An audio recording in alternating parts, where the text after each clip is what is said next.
Bienvenido a la emisora de Rey de los Reyes. Y el título de hoy se llama Regreso de los judíos a Israel. Y sería predicado este evangelio de reino en todo el mundo, para testimonio a todas las naciones, y entonces vendrá el fin. Evangelio de Mateo, capítulo 24, versículo 14. Muchos en la iglesia actual intentan determinar la aproximada del regreso de Cristo. Leyendo las señales de los tiempos, vemos tales señales en eventos particulares, por ejemplo, el regreso de los judíos a Israel. Más aún, una de las declaraciones más claras que Jesús hace acerca de su segunda venida se encuentra en el versículo de arriba. El fin vendrá solo después que el evangelio ha sido predicado a todas las naciones como testimonio. La palabra que Jesús usa para testigo en este versículo es la misma palabra griega usada para testimonio. Significa literalmente prueba del hecho. Cristo está hablando aquí no solo de predicar el evangelio, sino de representarlo como un testimonio. En resumen, él dice, el evangelio que predicamos solo es eficaz si se apoya en una vida que testifica de su realidad. Usted pensaría que en América, una nación llena de miles de iglesias evangélicas, habrá un testimonio fuerte del evangelio. Solo en una gran ciudad del sur hay más de 2,000 iglesias evangélicas, una con una membresía de más de 500,000 personas. Pero muchas de tales iglesias han comprometido el verdadero evangelio de Cristo. El divorcio está desfrenando en sus congregaciones y muchos de sus jóvenes solteros llevan vidas permisivas, activas sexualmente. ¿Cómo puede ser esto?, se pregunta. El hecho es que, aun con toda la predicación evangélica, el testimonio del Señor, de Cristo, en las vidas de las personas para respaldarlo, no son verdaderos testigos para la ciudad o la nación. Sin embargo, Dios nunca baja la guardia por lo que pasa en nuestro mundo. Él no está sorprendiendo por la plaga de la droga terrible o el baño de sangre del aborto. Así que, ¿cuál es su respuesta en este tiempo de tumulto y depravación? ¿Qué propone como antídoto a la apostasía y el creciente poder demoníaco? ¿Qué hará Dios en tal tiempo de ruina? Su respuesta es la misma de siempre, para traer la victoria de Cristo de una manera renovada. Dios siempre ha respondido levantando a un remanente fresco de hombres y mujeres que serían un testimonio puro de su poder salvador y santificante. Y la verdad es la misma hoy. Su plan es traer así esta escena de actividad del anticristo, un cuerpo de vencedores, separados llenos de Cristo, hombres y mujeres piadosos que vivirán en sumisión total a su gobierno y sin nerorio. Considera la situación de Israel en Egipto. La nación de Dios estaba en ruina, increíble. Con la apostasía extendida, Satanás tenía a Israel bajo su talón, manipulando los poderes políticos del día para hacer leyes contra ellos y perseguirlos. El enemigo estaba ridiculizando y burlando el testimonio de Dios en la tierra. Era una hora oscura en la historia de Israel, y con el tiempo en el pueblo crecía el desánimo. Comenzaron a deshilarse, entregándose a los placeres y la sensualidad de Egipto, la idolatría y la fornicación. Llegaron a ser desenfrenadas. Las estaba muriendo lentamente. ¿Cuál fue la respuesta de Dios a este poder creciente de oscuridad? a vivo los imperios circundantes para actuar como su vara contra Egipto. Insistió una guerra civil entre los egipcios. ¿Envió ángeles vengadores? No, Dios no hizo tal cosa. Tenía un plan totalmente diferente. En lugar de eso, puso su mano en un solo hombre, levantando a Moisés. Moisés era un hombre de oración totalmente encerrado con Dios. Dijo no a los placeres, comodidades y tentaciones de Egipto, viviendo en cambio bajo la guía total del Espíritu Santo. No tenía ninguna agenda o ambición propia. Se despojó de toda su habilidad humana, confiando en el gran yo soy como su sola provisión y recurso. Y vino de la tierra santa con una visión personal de la santidad de Dios. Así que en la hora más oscura de la nación de Israel, cuando parecía que el pueblo de Dios sucumbía al enemigo, el Señor levantó en medio de todo esto a un hombre que actuara como un testimonio, y este hombre derrumbó una nación entera. Mientras levantaba a orar, Dios lo hizo todo a través de un hombre. Aquí vimos otra generación de apostasía, depravación y decadencia. En este tiempo el arca se había ido de Israel. Elías, sumo sacerdote de la nación, era perezoso y complaciente, permitiendo a su hijo corromper el sacerdocio bajo su liderazgo. El adulterio y fornicación estaban desfrenados en el templo. Pero Elí estaba tan acostumbrado a su vida de comodidad que no hacía nada para detenerlos. En un momento dado al Señor escribió la palabra Icabod sobre todo el sistema religioso. Significa que el Espíritu del Señor había partido. Una vez más las fuerzas satánicas se habían levantado con gran poder, y al ojo natural la obra de Dios había perdido mucho terreno. Las probabilidades de recuperación parecían improbables. Pero el Señor tenía un hombre escogido desde el principio, un niño llamado Samuel. Mientras todos los ministros alrededor del gran indolentes en la fornicación y la glotonería, Samuel estaba aprendiendo a oír la voz de Dios, y mientras él tenía más intimidad con el Señor, el Espíritu Santo lo llenó con una palabra profética. Él llegó a ser un testimonio, la prueba viviente del poder de Dios. La Escritura dice que mientras Samuel creció, ninguna de sus palabras cayó a la tierra, significando que él habló de forma consistente con poder y autoridad. Y debido a su autoridad piadosa, ninguna nación pudo alzar una mano contra Israel por más de 40 años. Una vez más, el Señor levantó a un hombre solo como testimonio a una nación entera. Dios no necesitó ningún ejército, ninguna organización humana, ninguna cosa nueva. Todo lo que necesitó fue un hombre justo, alguien cuyo ministerio estaba comprometido totalmente a su manera santa. En los días de Nehemías, los muros de Jerusalén estaban en ruinas. La ciudad era un literal montón de piedras y la iglesia estaba totalmente en decadencia. No había quedado ningún testigo. Los poderes malignos alrededor de Israel les perseguían, severamente burlándose de todo el trabajo que ellos intentaron emprender. ¿Cómo respondió Dios en tal tiempo de ruina?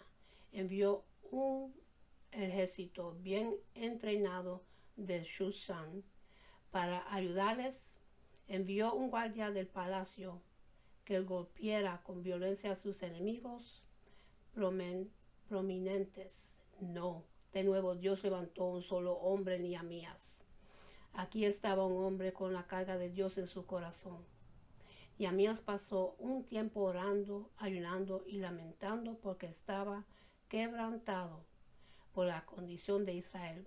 Profundizó también continuamente en la palabra de Dios, empuñando la profecía y moviéndose en el espíritu, aunque Nehemías sirvió como el copero del rey Artajerjes. Permaneció separado de toda la maldad que lo rodeaba. En medio de toda la sensualidad, inmortalidad y impureza que tenía lugar en Israel, él mantuvo un caminar santo con el Señor, y a su vez todo lo que le oían predicar eran purificados en el alma. Pronto un avivamiento de santidad bajó la tierra. Los sacerdotes y los levitas se purificaron, y se purificó el pueblo, y las puertas, y los muros. El libro de Nehemías, capítulo 12, versículo 30. La casa de Dios también fue purificada, con todo lo carnal echado fuera. Nehemías envió obreros al templo, diciéndoles: quiero cada pedazo de suciedad fuera de aquí.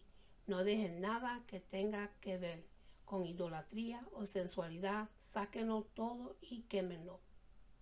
Amados, este es el concepto de Dios de avivamiento.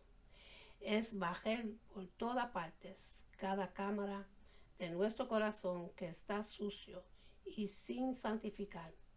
Él no quiere que dejemos ningún lugar oscuro. ¿Dónde consiguió Nehemías tal autoridad espiritual para hacer temblar a los comprometidos y para traer temor piadoso al templo? El reino se lo dio. Ningún obispo de la iglesia se lo dio. No lo aprendió de ninguna escuela bíblica. No, Nehemías sostuvo su autoridad sobre sus rodillas, llorando, quebrantando, queriendo conocer el corazón de Dios, y porque era un hombre de oración, pudo confesar los pecados de la nación entera. Esté atento tu oído a la oración de tu siervo, que hago ahora dilete de ti día y noche. Confesó los pecados de los judíos, de los hijos de Israel. Yo y la casa de mi padre hemos pecado en extremo, nos hemos corrompido contra ti y no hemos guardado los mandamientos. Capítulo 1, versículos 6 y 7. Israel en los días de Ezequiel era obsceno y oscuro y orgulloso. Los hombres cometían abominaciones con las esposas de sus vecinos y incluso mancharon a sus nueras. Los profetas que una vez fueron santos se deslizaron, llegando a ser amantes del dinero, y ya no discernen entre lo santo y lo profano. Y los líderes de la nación se volvieron lobos rapaces, buscando ganancias deshonestas, derramando sangre, hablando mentiras y molestando al pobre. Todo suena tan similar a nuestros tiempos. Israel se olvidó tanto de los caminos de Dios que el Señor les dijo: la casa de Israel ha llegado a ser como escoria para mí. La nación estaba tan débil, mundana e impotente que Dios les hizo el hazmerir al mundo secular. Él dijo: por consiguiente, yo le he hecho una reproche a los paganos y una burla a todos los países. Ezequiel capítulo 22, versículo 4. ¿Qué acusación Dios le estaba diciendo a Israel? Has despreciado tanto las cosas santas, entregándote completamente a la lujuria, que voy a despojarte de tu testimonio. El profeta Ezequiel era un hombre mayor en este tiempo, a punto de morir. Así que, ¿cómo trató Dios con la situación? Le dijo a Ezequiel: busca un hombre entre ellos que construyera vallado y estuviera de pie ante mí por la tierra, para que yo no la destruya. Pero no lo hallé. Versículo 30. Imagínase, el destino de Israel descansaba en sí. Dios podía encontrar un hombre justo en quien confiar. Aunque le dijo a Ezequiel: pero no lo encontré. Por conscientemente he derramado mi indignación sobre ellos. Versículo 30 y 31. Dios dijo lo mismo al profeta Jeremías: recorred las calles de Jerusalén, buscad, a ver si halláis un hombre, si hay alguno que haga justicia y que busque verdad, y yo la perdonaré. Jeremías capítulo 5, versículo 1. Él le dijo al profeta: perdonaré a la nación entera si puedo encontrar solo un hombre que esté de pie en la brecha. Todo lo que necesito es una alumna que esté rendida totalmente a mi voluntad. Amados, hoy oímos las voces de Babel en iglesias clamando por formas más revelantes y contemporáneas de alcanzar el mundo, y tantos programas extraños y canales son probados. Sin embargo, en estos tiempos he visto estos tipos de programas que vienen y van, cuenten totalmente en el placer de la carne. No tienen nada que ver con la cruz. Las multitudes que atraen viven vidas vacías, vidas irrealizadas. Nunca han sido expuestas al evangelio de separación del mundo y su lujuria. El mundo se burla de estos programas, reconociéndolos como simple tontería.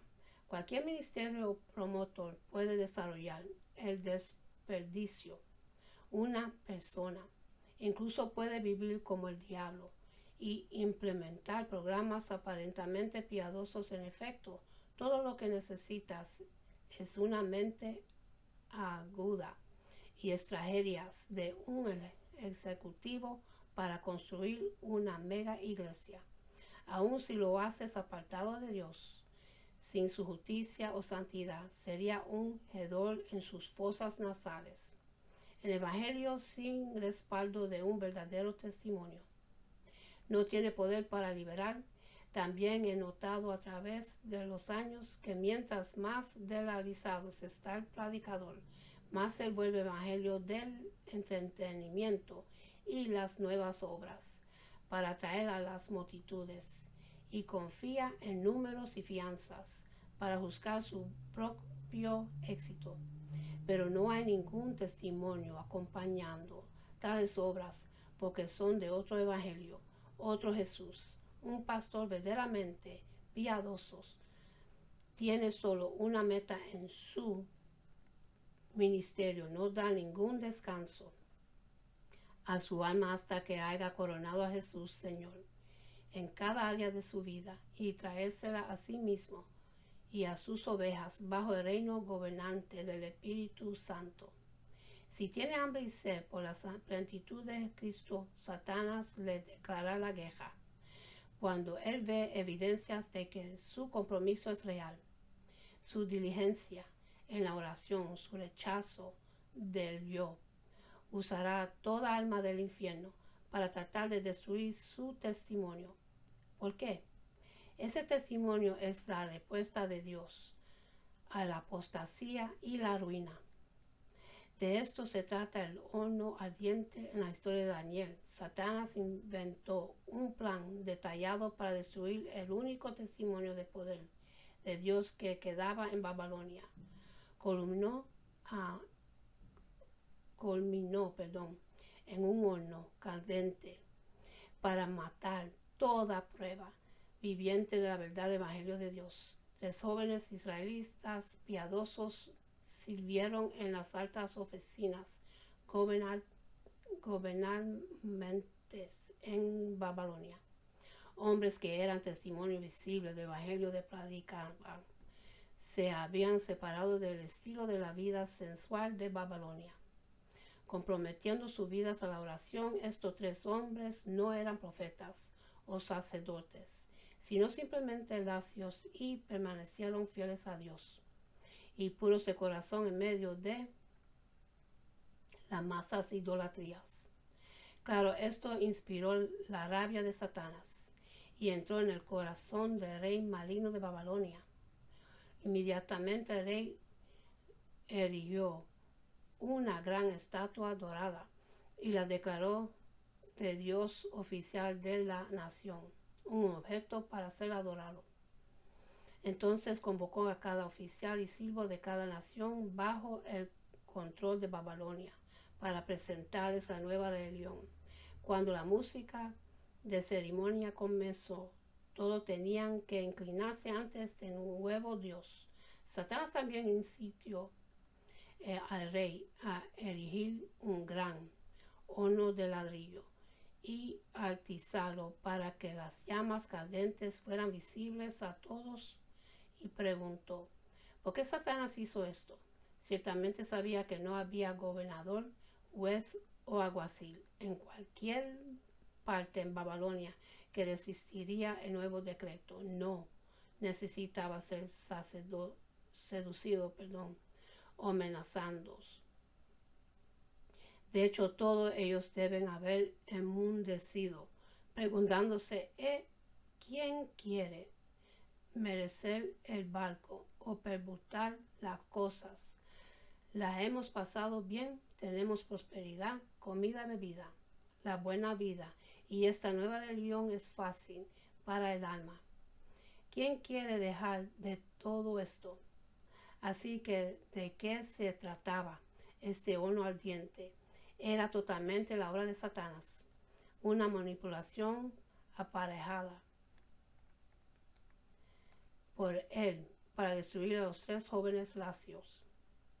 Él quería destruir el único testimonio restante de Dios en Babilonia. El diablo fue tan lejos como para corromper un rey y su gobierno entero solo para llegarse 3 hombres. Creó una situación tan severa, con tan gran peligro, que nadie en su propia fuerza humana, incluso los piadosos jóvenes, podría enfrentarlo sin disminuirse. Aún así, el primer sonido de la música no se inclinaron. Satanás se enfureció con esto. Entonces de la boca del rey salieron estas horribles palabras: ¿y qué Dios es este que los libraría de mis manos? Daniel capítulo 3, versículo 15.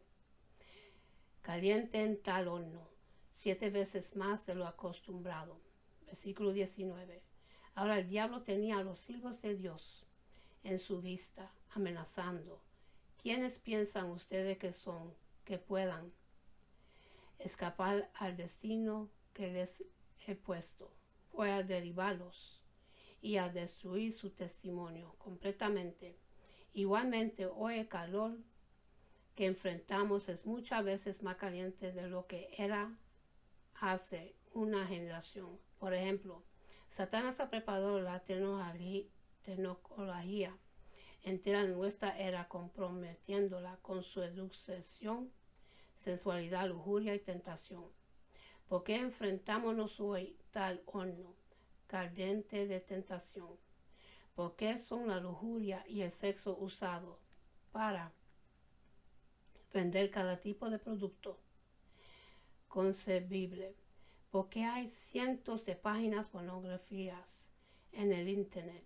¿Quién es el blanco de este diluvio de suciedad? Ciertamente no son las masas malignas aquellos que ya con hijos de Satanás. Según la Escritura, no es el mundo secular que ya ha sido seducido, no el blanco de Satanás. No es ninguno de estos. Más bien, él ha manipulado los medios de comunicación para cazar los corazones de cristianos vencedores Él quiere debilitar y destruir el testimonio del Evangelio. Ahora mismo el horno está siendo calentado 7 veces más en las vidas de muchos creyentes. Satanás ha creado situaciones en sus hogares, en sus trabajos y en sus relaciones que son más intensas que nunca.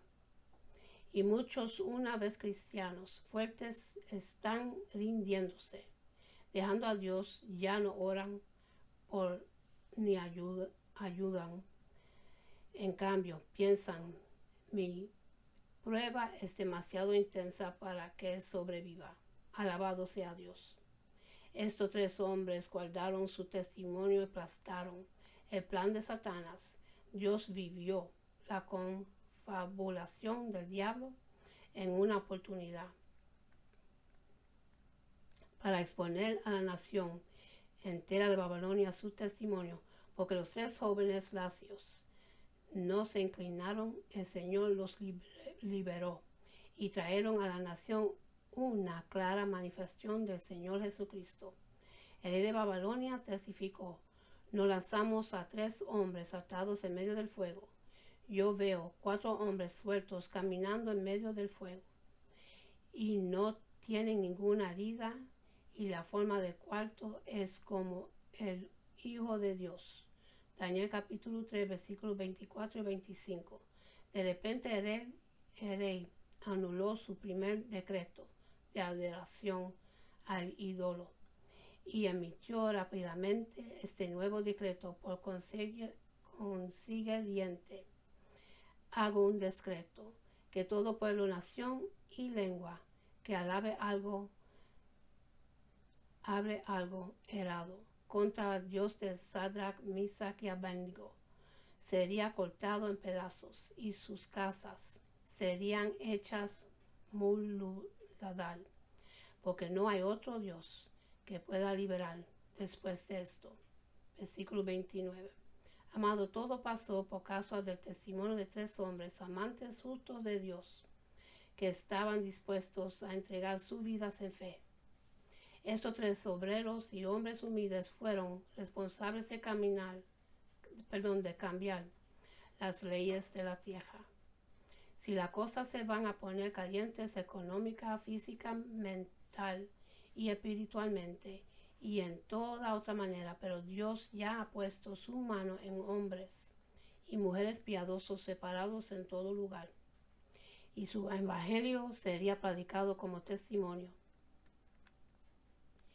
Y con esto termino, mis hermanos. Y para los que quieren recibir a Jesús en su corazón, para que su nombre esté escrito en el libro de la vida, repitan conmigo la oración de salvación y dice así: Padre Celestial, en el nombre de Jesús, yo me arrepiento de todos mis pecados y abro mi corazón para que Jesús venga dentro de mí. Jesús, tú eres mi Señor y Salvador. Creo que muriste por mis pecados y se levantó de los muertos. Lléname con tu Espíritu Santo. Gracias, Padre, por salvarme en el nombre de Jesús. Amén. Y en Sejar voy a hacer una oración de bendición y para el pueblo de Dios. Se consigue en el libro de Números capítulo 6, los versículos 24 hasta 26, dice así: Jehová te bendiga y te guarde. Jehová haga resplandecer su rostro sobre ti y tenga de ti misericordia. Jehová hace sobre ti su rostro y ponga en ti paz. Que Dios me lo bendiga y me lo guarde, que tenga una buena noche, buen amanecer. Y acuérdense a darle gracias a Dios por otro día más de vida y hasta la próxima. Amén.